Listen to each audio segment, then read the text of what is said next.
रही हैं, नमाज पढ़ रही है, तो बच्चों को वहाँ पर बिठा दिया जाए। अब देखिए ना, छोटे छोटे बच्चे जब नमाज पढ़ती हैं खवातीन घर में, तो मेरी साहबजादी है मिनहाल, तो उसकी माँ जब नमाज पढ़ती है तो वो भी जल्दी से छोटा सा मुसल्ला लेके और दुपट्टा था, उससे बनता नहीं है लेकिन वो कोशिश करती है और वही हरकत हो सके, तो ये बच्चे सीखते हैं। हाँ जी। हम जितना अच्छा माहौल देंगे हमारे बच्चे उतने ही मुहज़्ज़िब और उतने ही बाअदब बनेंगे। बिल्कुल। अच्छा, एक और बात, हम कहते हैं ना अक्सर कि जी बच्चों से दुआ करवानी चाहिए, ये क्या बच्चों की दुआ जो है फौरन कबूल होती है? इसके बारे में जरा थोड़ा सा मासूम बच्चों की दुआएं कबूल होती हैं, मासूम लोगों की दुआएं कबूल होती हैं, अल्लाह के वलियों की दुआएं कबूल होती हैं। और मासूम बच्चे तो फरिश्ते होते हैं ना। जी हाँ, उनका कोई गुनाह नहीं है, वो मासूम है। हाँ, उनको कुछ तो पता जब वो दुआ करेंगे, मैंने कहा उनको कुछ पता ही नहीं है दुनिया के बारे में। बिल्कुल, बल्कि मुझे यहाँ तक नहीं पता, मुझे अपने वालिद की कहावत मालूम है कि दस्तरखान पे वो बच्चों को जरूर बिठाया करते थे खाने के वक्त। सही। कहते थे उस पे रहमतें होती हैं, जिस दस्तरखान पे मासूम बच्चे या सादात सैयद घराने के लोग मौजूद होते दस्तरखान पे, तो उस पे रहमतें और बरकतें होती हैं। अच्छा। तो मासूम बच्चों को तो लाजमी बिठाते थे वो। हाँ। तो वो खाए में नहीं, थोड़ा सा बिठा लो, इनको खिला दो। अच्छा, तो यानी कि बच्चों का बहाने से वो बिठाते थे बच्चों को कि दस्तरखान पे रहमतें और बरकतें हों, ये बरकतें खत्म ना हो। जी हाँ। अच्छा, बच्चों का यानी कि इतना इम्पोर्टेंट रोल है। अच्छा, लेकिन जैसा हम कहते हैं कि बच्चों के ऊपर एक हमारे घर में एक और ताकीद की जाती है कि जब मगरिब की अजान हो रही हो तो बच्चों को अंदर बुला लेना चाहिए, इवन खवातीन को भी कहा जाता है। इसके ऊपर थोड़ा सा आप बताइएगा। देखिए, खासकर वो बच्चियां पेड़ों के पास ना जाने दो। दरख्तों के पास ना जाए। मगरिब के बाद एक ऐसी हवा चलती है पूरी दुनिया में, अच्छा, कि उसमें जो है ना, जो अजिन्नात की मखलूक है, अच्छा, वो तेजी से अपने कामों की तरफ लग जाते हैं। अच्छा, वो मगरिब के वक्त, मगरिब के बाद, क्योंकि इस्लामी लिहाज से मगरिब के बाद दिन चेंज होता है। जी हाँ। और फजर से पहले कुछ वक्त पहले वो एक तेज हवा चलती है, आप नोट करेंगी, हमने तो कई मरतबा नोट किया, तो वो वापस अपने अपने मकामात पर चली जाती है। अच्छा, ये फील होती है? जी हाँ, जी बिल्कुल बिल्कुल होते हैं। तो ये हमसे ज्यादा तादाद में दुनिया में मौजूद है अजिन्नात, हमसे पहले, इंसानों से पहले दुनिया में आए, अल्लाह ने इनको भेजा है, इनकी तादाद हमसे ज़्यादा है। और इसलिए मना किया जाता था लड़कियों को भी, जो आजकल परहेज़ बिल्कुल नहीं हो रहा, कि बाल खुले हुए हैं और खुशबुएं लगी हुई हैं और उनको टाइम वक्त का कोई कैद पता ही नहीं हो, चली चली आ रही है, रोडों पे भी जा रही हैं, वहाँ डस्टबिन भी, कचरा कुंडियाँ भी हैं, सब कुछ है, गंदी अशिया भी पड़ी हुई हैं। तो इन तमाम चीज़ों से ख़वातीन घर की बड़ी बूढ़ियाँ जो होती थी वो रोकती थी कि खुशबू ना लगाओ, मगरिब के बाद जो है सहर में नहीं चली जाओ, बाल खोलो नहीं। तो ये एहतियातें थी, बालों पे तो हमेशा मना किया, एहतियातें थी। जी हाँ। तो इन एहतियातों को हमने छोड़ दिया। अब वही आलम है कि फिर वो किसी मसले में, कोई किसी मसले में गिरफ्तार है और उसका पता नहीं चलता, फिर उसके पीछे मेडिकल इलाज की तरफ चले जाते हैं, तो फिर वहाँ टेस्ट ही होते रहते हैं और टेस्ट के अंदर मामला बिगड़ जाता है। तो अगर मैं तो कहता हूँ हर बीमारी के लिए भी आप इस्तिखारा कराएं जरूर, कि ये बीमारी है या कोई और मामला है। सही। और अगर आ जाएगी बीमारी, तो बीमारी के लिए दुआ है, फिर दुआओं का भी सहारा लें और दवाओं का भी सहारा लें। और जैसे अगर आप लोगों को मुबश्शिर आलम साहब से कांटेक्ट करना हो तो हमारी टीवी स्क्रीन पे इनका नंबर चल रहा है, आप इनको इस शो के बाद भी कॉल कर सकते हो, अपने मसलों का हल इनसे पूछ सकते हैं। कि मुझे पता है कि बहुत सारे मसाइल ऐसे होते हैं जो आप ऑन एयर नहीं बात करना चाहते, जो नहीं बताना चाहते हैं। अच्छा, इस्तिखारा कितना ज़रूरी है हमारे रोज़ाना के, रोज़मर्रा के कामों में? हर नए काम का इस्तिखारा करना चाहिए, अल्लाह की मदद हासिल करनी चाहिए, अल्लाह की रज़ा मालूम करनी चाहिए और अल्लाह से अपने लिए सहूलतें और आसानियाँ मांगनी चाहिए। अच्छा मुबश्शिर साहब, अभी आपने बोला कि अल्लाह की राय रज़ा मालूम करना चाहिए, ये इससे अंदाज़ा होता है कि अल्लाह हमारे कितना करीब है। कि जब नहीं हमें नजर नहीं आ रहा, लेकिन अगर हम अल्लाह से राय करें, अल्लाह से उसकी रजा मालूम करें और पता करें, एक तरह से शेयर करना हुआ ना ये तो अल्लाह ताला के साथ, तो वो फौरन हमें उसका मशवरा देंगे। तो इससे अंदाजा होता है कि वो हमारे कितने करीब हैं। बिल्कुल, अल्लाह ताला तो शायरक से भी करीब है। जी हाँ। और दूसरा ये कि अल्लाह ताला से गुफ्तगू कैसे नहीं कह सकते। नमाज क्या है? बिल्कुल, मोमिनों की मिराज है ना जी। मिराज के क्या मायने है? बिल्कुल यही कि अल्लाह के नजदीक है ना। तो मोमिनीन के लिए मिराज जो है वो नमाज है, और मिराज जो है अल्लाह ताला के नजदीक कर देती है। बिल्कुल। तो बंदा तो बहुत नजदीक होता है नमाज की हालत में अल्लाह के। अगर हम अल्लाह ताला को नहीं देख रहे तो कामिल यकीन ये तो होना चाहिए कि अल्लाह तो हमें देख रहा है। जी हाँ। अच्छा, एक और बात पूछूंगी, हमारे जो कहते हैं कि एक सीधे हाथ पे एक फरिश्ते होते हैं और एक उल्टे हाथ पे, उसके बारे में जरा थोड़ा सा बताइए। देखिए, वो जो नेकी के फरिश्ते हैं वो नेकियां लिख रहे हैं, ठीक है, वो ये नहीं कि कंधे पे बैठे हुए हैं। हाँ जी।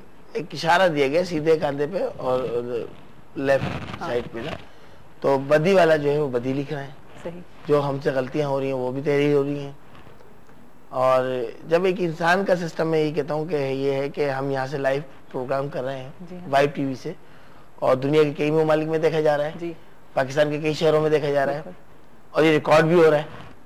तो एक रिकॉर्डिंग सिस्टम तो अल्लाह का भी है ना, जो मैशर में हमें दिया जाएगा सारा लपेट के कि ये था आपका अमलनामा, ये आपने एग्जामिनेशन हॉल के अंदर तहरीर किया था और ये इसका रिजल्ट है। जी हाँ। नेक्स्ट सीधी की सब मैंने सुना है कि रोज़े महशर में जब सब खड़े होंगे तो सब माँ बेटे को नहीं पहचानेगी, बेटा बड़ा नफ्सा नफ्सी का आलम होगा हदीस के मुतालिक, और इसके लिए अगर करें तो वो एक मुकम्मल हमें 2 घंटे का प्रोग्राम करना होगा कम से कम, और उसके ऊपर अच्छा कॉलर भी है, इनको ले लेते हैं। अस्सलाम वालेकुम। Hello hello hello. अच्छा जी, लाइन ड्रॉप हो गई है। Thank you so much Musharraf Alam sahab के। अच्छा है कॉल। अस्सलाम वालेकुम। हेलो जी, अस्सलाम वालेकुम। अस्सलाम वालेकुम, सुबह बखैर। कौन बात कर रही हैं? जी मैं मुसरत नवाज बात कर रही हूँ। कौन? मुसरत नवाज जी। मुसरत नवाज। मुसरत अपनी टीवी का वॉल्यूम जरा कम कर लें, पीछे से आवाज आ रही है। जी अब बताइए। जी मैंने फर्स्ट टाइम कॉल मिलाई है और आपका प्रोग्राम वेरी बेस्ट, बहुत अच्छा लगा मुझे। बहुत बहुत शुक्रिया। क्या सवाल करना चाहेंगी मुशर्रफ आलम साहब से? जी मुझे मुफ्ती साहब से बात करनी है। जी जरूर, जी बोलिए। जी अस्सलाम वालेकुम अस्सलाम व रहमतुल्लाह। जी मुझे अपने बारे में सिर्फ ये पूछना है कि मतलब मेरे हस्बैंड की मतलब तलाक है, तलाक हो चुकी? मैं उनके साथ रह रही हूँ ना। आपकी तलाक हो चुकी है? जी जी। अच्छा, तो मैं नेक्स्ट मतलब दूसरी शादी करना चाहती हूँ, तो फिलहाल वो हो नहीं रही। देखें, आप ये सवाल कर रही हैं कि आपकी और आपके शौहर के दरमियान तलाक वाक़ई हो चुकी है और फिर आप उस घर में रह रही हैं। जी बस मेरे मदर फादर को भी फिलहाल इस बात का पता नहीं है, मेरे बच्चे हैं, बस बच्चों की वजह से। नहीं नहीं नहीं नहीं, आप इस्लाम के साथ खिलवाड़ ना करें। शरीयत के मामलात को आप इस तरह सबूताज करने की कोशिश करें, अल्लाह की यहाँ पकड़ हो जाएगी, आपकी भी और आपके शौहर की भी। कतन बिल्कुल ताल्लुक खत्म करें वहां से आप, कि बच्चों के साथ मजबूर होकर मैं वहां रह रही हूँ, कोई मजबूरी नहीं है ये, और ये इस्लाम ने सख्त मना किया है। आप उनके से बिल्कुल हट जाइए, आप अपने मैके में चली जाइए, अपने भाइयों में चली जाइए, अपनी वालिदैन के घर पे चले जाइए, अपना कोई और बंदोबस्त कर लीजिए। आप उनके साथ बिल्कुल नहीं रह सकती, वरना सख्त पकड़े अल्लाह के अजाब के लिए फिर आप तैयार हो जाइए। जी ठीक है, लेकिन और इस हवाले से हम कोई भी आपकी रहनुमाई नहीं कर सकेंगे, बड़ी माजरत के साथ। हेलो, अच्छा ठीक, चलें सही है जी। दिने से हमने मना किया बिल्कुल, जो और इस मामला में हम भी कोई हेल्प कोई भी नहीं कर सकता। देखिए कोई भी इन सब चीजों में नहीं कर सकता। पहले ये अलहदा हो जाए, सही, उसके बाद फिर राब्ता करें। हाँ, दूसरी शादी के हवाले से बिल्कुल, जो इद्दत का जो वक्त है वो अपना पूरा करें और उसके बाद फिर हमसे राब्ता करें, दूसरी शादी के लिए दुआ करेंगे। आप अपने माँ बाप से डर रही हैं, आप अल्लाह से डर रहे हैं जो कि आपको देख रहे हैं इस वक्त, जो अल्लाह ताला, आप अल्लाह ताला के साथ वो कर रही हैं, ये तो बिल्कुल बिल्कुल नाइंसाफ, ये गलत है, बिल्कुल गलत है। चलिए जी, इस वक्त हमें जाना। Thank you so much Bashir साहब कि आप आए और हमें इतनी अच्छी अच्छी हमें बातें बताई इस्लाम के हवाले से और इस्तिखारे के हवाले से, और लोगों को बताया कि किस तरह से वो अपने मसाइल को हल कर सकते हैं। अभी हम जाएंगे ब्रेक पे, और ब्रेक के बाद जब वापस आएंगे तो हम जाएंगे किचन में, और जहाँ पे शेफ बशीर हमारे लिए कोई मज़ेदार सी चीज़ बनाएंगे। हमारे साथ रहेगा सुबह बखैर वाइफ के साथ।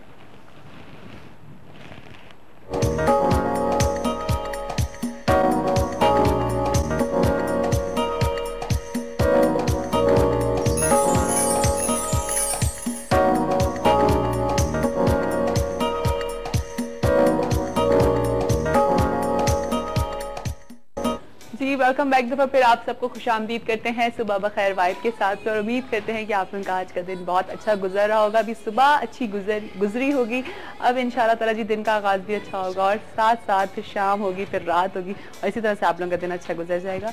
लेकिन उसके लिए आपकी अपनी सोच का अच्छा होना बहुत ज़रूरी है, एक पॉजिटिव सोच का होना बहुत ज़रूरी है, और अपने लिए सोचना बहुत ज़रूरी है। तो जनाब अब हम आ गए हैं किचन में, और किचन में हमारे साथ हैं शेफ बशीर, तो उनको भी वेलकम करते हैं और देखते हैं आज क्या मज़ेदार सी चीज़ बना रहे हैं हमारे लिए। अस्सलाम वालेकुम। वालेकुम सलाम, कैसी जी? मैं बिल्कुल ठीक ठाक हूँ, आप कैसे हैं? अल्लाह का शुक्र। क्या बना रहे हैं आज? आज हम बना रहे हैं मशरूम मटर पुलाव। मशरूम मटर पुलाव। अस्सलाम वालेकुम, कैसे हैं आप लोग? ठीक ठाक, खैरियत से? आज हम बना रहे हैं मशरूम मटर पुलाव, ठीक है। और जिसके लिए चाहिए हमें, पहले इंग्रेडिएंट्स बता देता हूँ आपको। आधा किलो मैंने लिया है चावल, ठीक है। और उसको मैंने तकरीबन आधे घंटे पहले आप इसको पानी में इसको भिगो दें, ठीक है। तकरीबन आधा से पौन घंटे, ठीक है। इसके बाद चाहिए हमें 2 दरमियानी प्याज, 2 अदद, और 2 अदद आलू भी हम डाल सकते हैं इसके अंदर, ठीक है। मटर लिया मैंने 1 पाव, और इसको मटर छिलिए, तकरीबन ये आधा पाव के करीब है। वैसे 1 पाव आप नॉर्मल लेंगे, और 5 से 6 अदद मशरूम, ठीक, मशरूम से, और मटर जो है 1 पाव, ठीक है। इसके अलावा चाहिए पुलाव के क्यूब्स, किसी ब्रांड के 2 जो है ना पुलाव क्यूब्स ले लें। सफ़ेद ज़ीरा, इसके अंदर पुलाव के अंदर सारी जो चीज़ें हैं वो साबित डलती हैं। इसमें एक तेज़पत्ता है, ठीक है, दालचीनी है, छोटी इलायची है, बड़ी इलायची, ब्लैक पेपर साबित, ठीक है, और लौंग, ये हमें डालेंगे इसके अंदर, ठीक है। बाद नमक, हस्बे जायका, लहसुन अदरक का पेस्ट है, ठीक है। और इसमें डालेंगे थोड़ा सा गरम मसाला। सबसे पहले मैं बता देता हूँ, पानी मैंने गर्म किया हुआ है, तो उसको पहले चावल अलग से बॉईल कर रहा हूँ मैं, ठीक है ना। दूसरी तरह ये है इस तरीके से कि आपने फ़ौरन अगर क्विक रेसिपी बनानी हो ना, पुलाव जैसे, वैसे तो ये होता है कि पहले यखनी बनाएं, उसी के अंदर पानी डाल के आप उसको चावल में रख दें। तो ये तरीका ये है कि दोनों प्रोसेस एक साथ ही होंगे और जल्दी होंगे, ठीक है ना। ठीक है। तो यहाँ पर चावल बॉईल हो रहे हैं। अच्छा जी, आज हम बना रहे हैं मज़ेदार से मशरूम मटर पुलाव। साथ साथ आप लोगों को बताऊं कि हमारे साथ कौसर मसाले भी हैं, और जनाब कौसर मसाले में जो है वो सोया सॉस है, चिली सॉस है, सिरका है, हलीम मिक्स है जो कि 45 मिनट्स में तैयार हो जाता है, और जी सुर्ख मिर्च है, बिहारी कबाब है, और सीख कबाब है, ये सारे मसाले इनके हैं। बम्बई बिरयानी मसाला बहुत अच्छा है, ज़रूर ट्राई करिएगा, बहुत ज़बरदस्त बिरयानी बनती है, ठीक है जनाब। अच्छा, कौसर मसालों की तरफ से एक सवाल भी है आप लोगों के लिए, मुझे बताइए कि इनकी चटपटी चटनी बनाने का तरीका क्या है। मैंने आप लोगों को बहुत बताया है, रोज़ाना अपने शो पे बताती हूँ, तो आज इनका सवाल आप लोगों के लिए जो है वो ये है कि मुझे बताइए कि चटपटी चटनी बनाने का सही, इनका चटपटी चटनी बनाने का तरीका क्या है। आप लोगों ने ये बताना है ताकि आप विन कर सकें कौसर मसाले की तरफ से गिफ्ट हैम्पर। ठीक है जी, ठीक है। 2 अदद ये आलू लिए, ठीक है, और 2 अदद प्याज है मेरे पास। जैसे जो चिकन क्यूब्स होते हैं बड़ी फायदेमंद चीज होती है, और आई मीन आप अगर आप राइस में डाल दें तो बहुत अच्छा टेस्ट आ जाता है। चिकन क्यूब्स के लिए ये पुलाव क्यूब्स है, जिसके अंदर यखनी कहने के बेसिकली होता है। और ये हमारे पास जो है कौसर मसाले की भी इसमें वो भी यखनी जो है पुलाव भी है, हमने पहले भी बना चुके हैं, तो वो भी हम डाल सकते हैं इसके अंदर, ठीक है। और सबसे पहले मैं कटिंग कर देता हूँ, ठीक है। इसके पीसेस करेंगे आलू के छोटे छोटे पीसेस। इसका बजट कितना है? इसका बजट जो है 150 रुपीज़ है, सिर्फ 150 रुपीज़ बस, क्योंकि मटर मैंने लिया है 1 पाव, ठीक है। अच्छा। और सिंपल से इसके अंदर आधा किलो चावल लिए हैं, ठीक है, और 2 अदद आलू हैं, और 2 अदद प्याज। और कितने लोग इसको खा सकते हैं? इसको 4 लोग आराम से, 4 लोग आराम से खा सकते हैं। जनाब देखें 150 रुपए में इतना अच्छा आपका मशरूम मटर पुलाव। अच्छा, वही वाली बात आ जाती है कि वेरिएशंस करना बहुत जरूरी होती है खानों में। जब आप मशरूम भी ऐड कर देंगे, साथ में आलू भी, मटर पुलाव तो हर कोई बनाता होगा, लेकिन जब आप इस तरह से टेस्ट इसकी डेवलप करेंगे, चीज़ों की एडिशन करेंगे, तो फिर बहुत अच्छा टेस्ट निकलेगा। और फिर एक कोई नई चीज़ जो कि नई चीज़ को बनाना बहुत अच्छा लगता है। जब आप दस्तरखान पे अपनी टेबल पर कोई नई रेसिपी रखते हैं, होती उलट फेर करके वही सब चीज़ होती है, लेकिन जब उसको आप इस तरह से प्रेजेंट करते हैं इसी तरीके से, तो सबको इंटरेस्ट डेवलप होता है। मशरूम जो है वो समझिए आप चिकन की जगह यूज कर रहे हैं, नहीं, लेकिन जरूरी नहीं है, मगर ये अच्छी बात है। बहुत सारे लोग हैं कितना चिकन, अच्छा होता ये है, मैं आपको बताऊं कि डेली गोश्त खा खा के, चिकन खा खा के हमारा दिल भर जाता है। सही बात। तो मशरूम, मैंने आप लोगों को पहले ही बताया था और अभी फिर बताऊंगे, मशरूम के अंदर फुल प्रोटीन्स होते हैं। जो लोग आई मीन मीट को या रेड मीट को या वाइट मीट को थोड़ा सा अवॉइड करना चाह रहे हैं, किसी वजह से उनको मना है, तो वो मशरूम ले सकते हैं। प्रोटीन की कमी को पूरा करने के लिए बहुत से लोगों के अंदर प्रोटीन्स की भी डेफिशिएंसी होती है, तो अगर आप गोश्त नहीं खा सकते तो आप इस तरह से मशरूम्स ले सकते हैं। और साथ साथ हमारे पास एक कॉलर भी है, उनको भी ले लेते हैं। आप प्राइस ब्राउन कर रहा हूं, उसके बाद इसमें ऐड करूंगा। अस्सलाम वालेकुम, कराची से डॉक्टर अनवर ज़हीर बात कर रहा हूं। जी डॉक्टर साहब, क्या हाल है आपके? बहुत शुक्रिया। ये फरमाइए कोई खास टॉपिक? आज का टॉपिक तो आपको पता है कि पूरी दुनिया में जो है वायलेंस अगेंस्ट वुमेन डे मनाया जा रहा है, उसी के ऊपर हमने आज शो भी किया, उसी पे सारी बात की। मेरा ख्याल यही है कि इसी को फोकस कर, और साथ साथ इस वक्त हम किचन में है, तो हम बना रहे हैं जी मशरूम मटर पुलाव। चले, वो तो आपका हमेशा ही जो आपके यहाँ से डिशेस होती हैं और जो आपके शेफ बशीर हैं, वो हमेशा ही एक वेरिएशन और बिल्कुल एक नई डिश लेके आते हैं। मैं भी यही बात कर रही थी कि वेरिएशन, मटर पुलाव तो नॉर्मली बनता है, लेकिन अगर आप उसमें मशरूम्स या पोटैटो या और डिफरेंट वेजिटेबल्स ऐड कर देंगे तो वेरिएशंस करना बहुत जरूरी है। बिल्कुल। चलिए, first I would like to have the few words the topic first. जी जी जरूर। देखिए, एक चीज मैं आपसे अर्ज कर दूं कि हमारी सोसाइटी के अंदर ये सब कुछ क्यों है। असल वजह ये है कि टॉलरेंस थ्रेशोल्ड की बहुत कमी है, फिर दूसरे सेक्रीफाइस, कंप्रोमाइज, फ्लेक्सिबिलिटी, ये 5-4 एलिमेंट ऐसे हैं कि जब तक आप अपने